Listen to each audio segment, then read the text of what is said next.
Hi, everybody. Welcome back to the MetaStellar YouTube channel. My name is Maria KOROLOV. I'm the editor here at MetaStellar, and today is February 9th, 2024.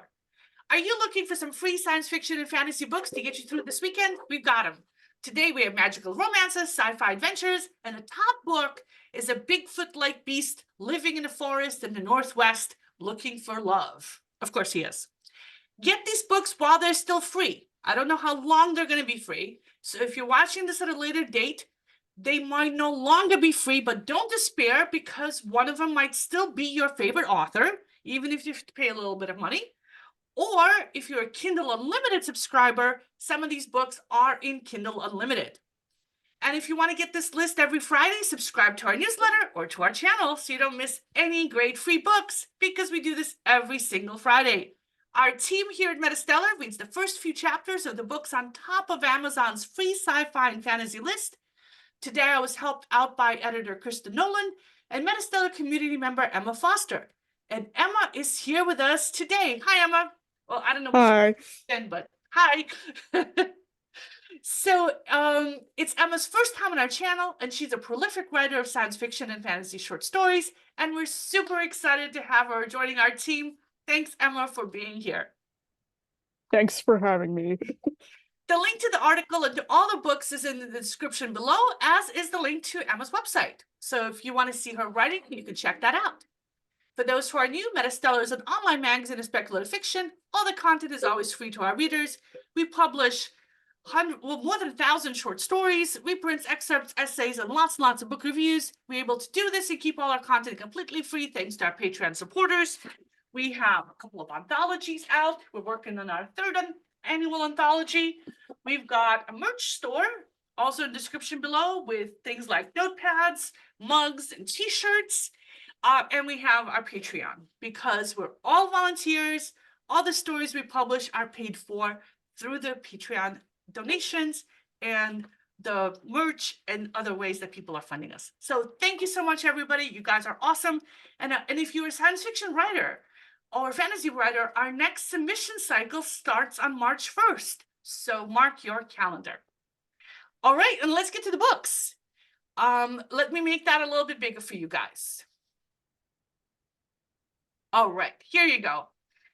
Book number 5 on today's list is The Liftz Guardians by Alexandra Moody, the first of 4 books in the Liftz Guardians sci-fi romance series. The other books are $4 to $5 each, and they're in Kindle Unlimited. Kindle Unlimited, if you don't know, is where you pay $12 a month and you read all the books you want, kind of like a Netflix for books. It's a good deal if you read a lot and don't mind being part of the whole Amazon ecosystem. This is the author's first time on our Free Friday list, and Emma read this book for us. Emma, what did you think of it? Well, I guess start out saying like what you were saying, this author is brand new, just like I am. So it's a little bit nerve-wracking, but I was really excited to read this story, especially because right out of the gate, reading that first chapter, immediately the suspense was built up, and I knew that the stakes were going to be high the entire series, because I know that the whole series is out, ready for us to read and delve into. So the story centers on Sloane. She and her sister, her brother, her father are all on the spaceship. They're doing all kinds of exploratory missions. But unfortunately, Sloane's brother Ash was on one of those missions, but he has since gone missing, and she is determined to find him. So she is going to be wielding her academy training, and she is going to go to the mysterious planet Eris to see if she can find her brother. But early on in the story, we find out that that mission fails. She crashes onto that planet and she's stranded there. So what she sees there is going to change her life. So right out of the gate, when I was reading this, I knew, wow, there's a lot going on here, but a lot in a way where it wasn't overwhelming. There was a lot of layers to the world building. The technology felt real. It felt like an actual sci-fi rather than just throwing all the terms in there, you know. And it also, I really got into Sloane's character from the beginning. I could see her determination. I could see her devotion to her sister and to her family, even if she has that strained relationship with her father. And I can see her determination to help out those in need. And I know that she's going to be destined to be this amazing sci-fi heroine in this series. So I really enjoyed that little bit that I was able to read. Do you think you're gonna stick with the book? I think so, yeah. Just to see where it keeps going, see how the suspense builds, and if the like stakes get any higher. I found some of my all-time favorite authors on these lists. So it's really cool. It's a really cool mix of indie authors and sometimes big name authors. Big publishers will sometimes make the first book in a series free to promote the release of like a later book in the series. So this list has some, we've had many, many New York Times bestselling authors on here, USA Today bestselling authors. So I've really enjoyed reading a lot of these books. And other books, not so much, but hey, not everything's for everybody. All right, let's go on to the next book on our list, and let me make that a little bit bigger for you guys. There we go. It's called Al Clark. It's by Jonathan Meyer. It's the first of 5 books in the Al Clark Sci-Fi series. The other books are $5 each, and they're not in Kindle Unlimited. And this is the author's 3rd time on our Free Friday list. He's a regular here. And I read this book, and I love hard sci-fi, and I love books about settling new planets. So I was like really optimistic about this novel. Also, I'm a big fan of Project Hail Mary by Andy Weir. If you read that book, this book is very, very familiar. So a guy whose name we don't find out at first wakes up in a box like about the size of a coffin. There's only a little light coming from a pinhole above his head, and there's an alarm blaring outside somewhere. He opens the lid and climbs out into a tiny gray room and turns off the alarm. He's wearing a uniform that he doesn't recognize. He can't remember his name or where he is or who he is. He leaves the room, and when he looks back at the door, he sees that there's a name written on it, Al Clark. So he thinks, oh, I must be Al. He wanders around and eventually finds a key card and a handgun, and things start coming back to him. He knows about the gun and how it works and how to use it. He finds food and water and chargers and a spot where he can see out. And when he looks out, he sees empty space. He must be in a space station, one large enough to rotate to have gravity. And now he thinks, where are all the people? And why can't he find a single working computer in the whole place? So if you read Project Hail Mary, you'll know why this reminds me of that book. It reminds me of that book, not just because of the premise, but of the tone. It's matter of fact, but suspenseful. You get really pulled into the character. I really, really like the beginning, and I'll probably stick with it. Okay, next we have Taken by Werewolves by Kestra Pingree. Here we go, there's the cover. This is the first of 3 books in the Lost Princess of Howling Sky, a paranormal romance series. The other books are $5 to $7 each, and they're not in Kindle Unlimited. This is the author's first time on our list, and editor Kirsten Nolan read this for us. And she says that in this setting, there's a war between humans, werewolves, and vampires that lasted for a long time, but things are about to take a turn. Princess Sarisa was raised by a witch far away from her family and away from other werewolves. And now she's excited that she's going to be going to go out, see the world outside of the woods she's lived in for 18 years. And she thinks there's going to be a lush landscape, but instead it's desolate, ashy terrain. And then a car pulls up and 3 werewolves get out and take her away. Seems that the witch she's been living with has made a deal to turn her over to these werewolves. And then we learn about Roderick, who's a werewolf, and he's a member of a rebel group. And he's hiding this from his pack. And he and his pack were supposed to pick up the princess, but they were too late. And now they have to follow the car with the other werewolves and get the princess back from them. So Kirsten says that the story gets right into it pretty quickly. And so there's a lot of plot momentum.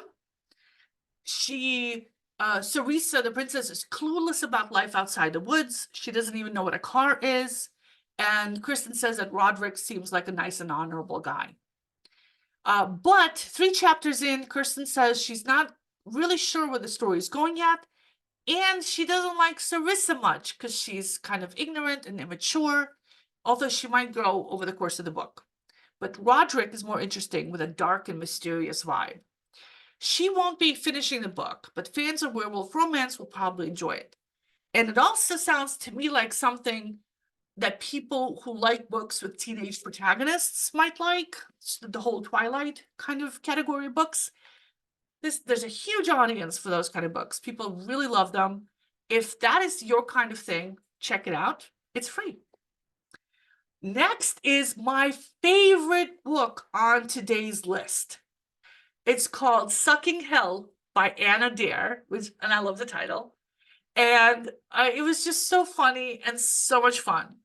It's the first of 4 books in the Fade Up and Frustrated, an urban fantasy mystery series. The other books are $3 each, and they are in Kindle Unlimited.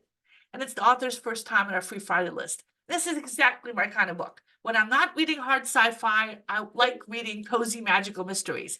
And this is a cozy magical mystery. It is the coziest. It is so cute. So the protagonist's name is Lion Fox. Yeah, her mother had a weird sense of humor. And she's a paralegal in a district attorney's office. But wait, this is in a quaint little magical community in Southern California. So this is Night Court, where pretty much everyone is magical. And there's werewolves and vampires and gargoyles. I mean, all sorts of magical creatures show up to get arraigned and processed. And she's handling this. So Lion herself is mostly human, but she has a little pixie and fae mixed in. She works for an annoying boss who's a werewolf, who as the book opens up, just drops 14 new files on her desk.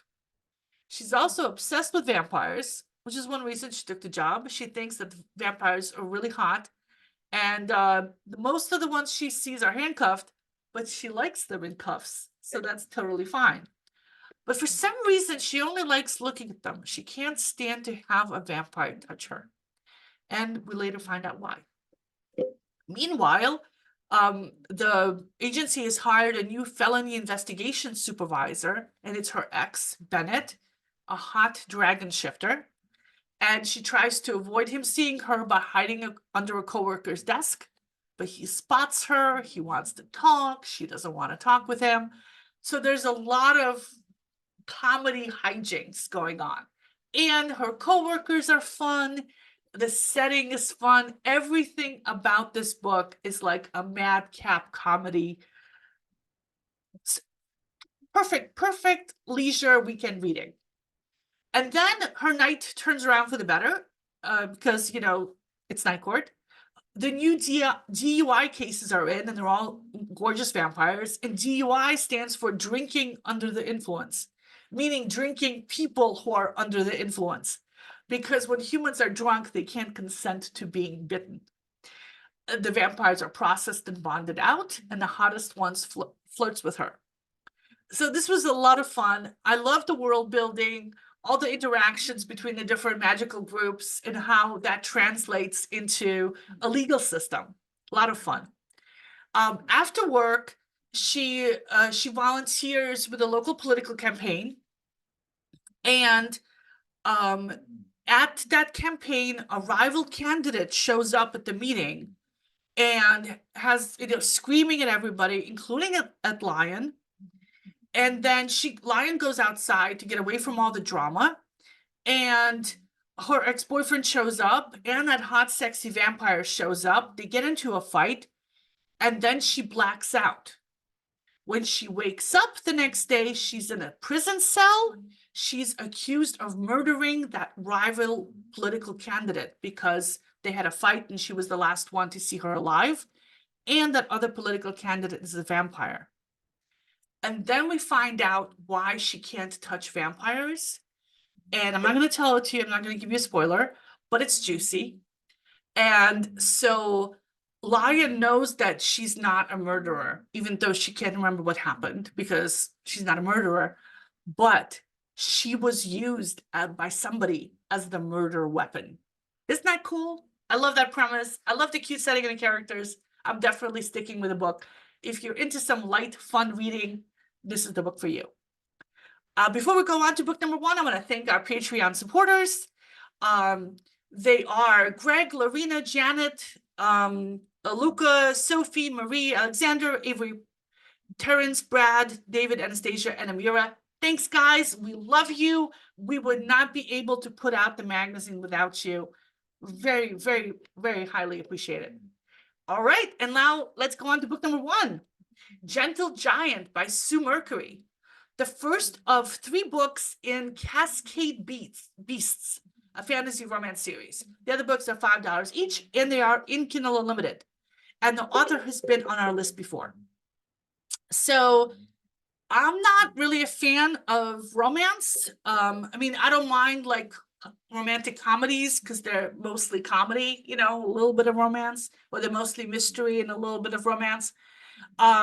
But this particular book is like mostly romance with a little bit of plot. So not exactly my cup of tea. And so take my review with a big grain of salt.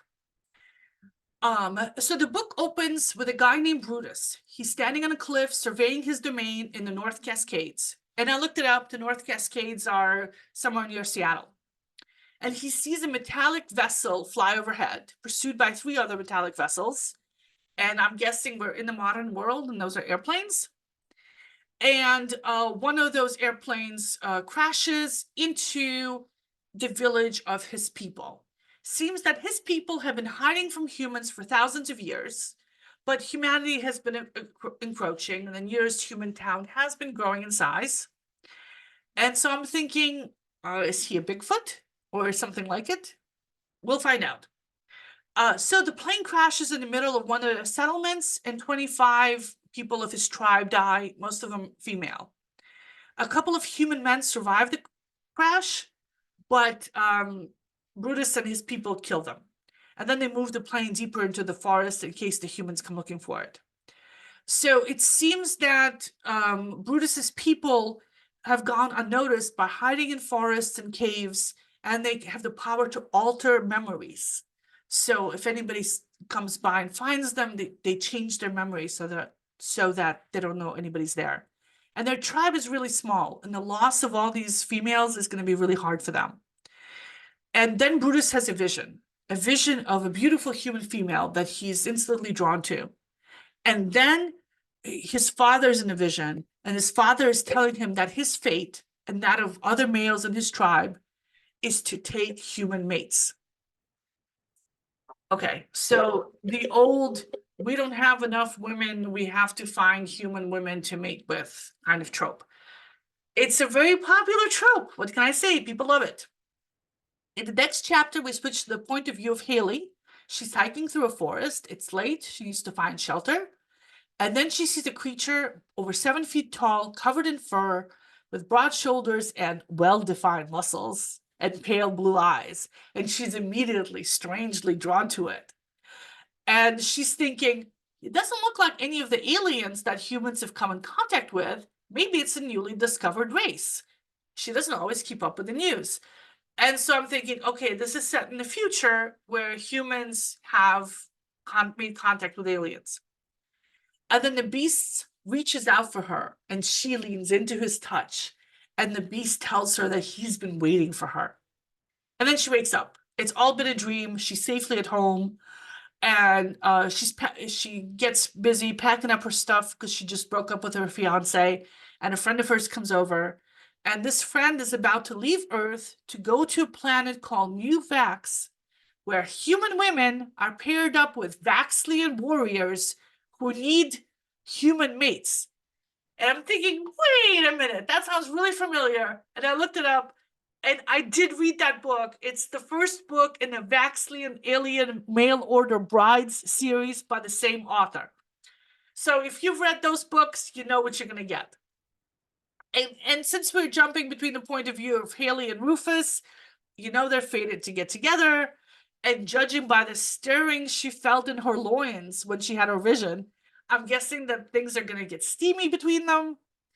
What else do you need to know? It's highly readable. It moves along quickly. Haley's a sympathetic character.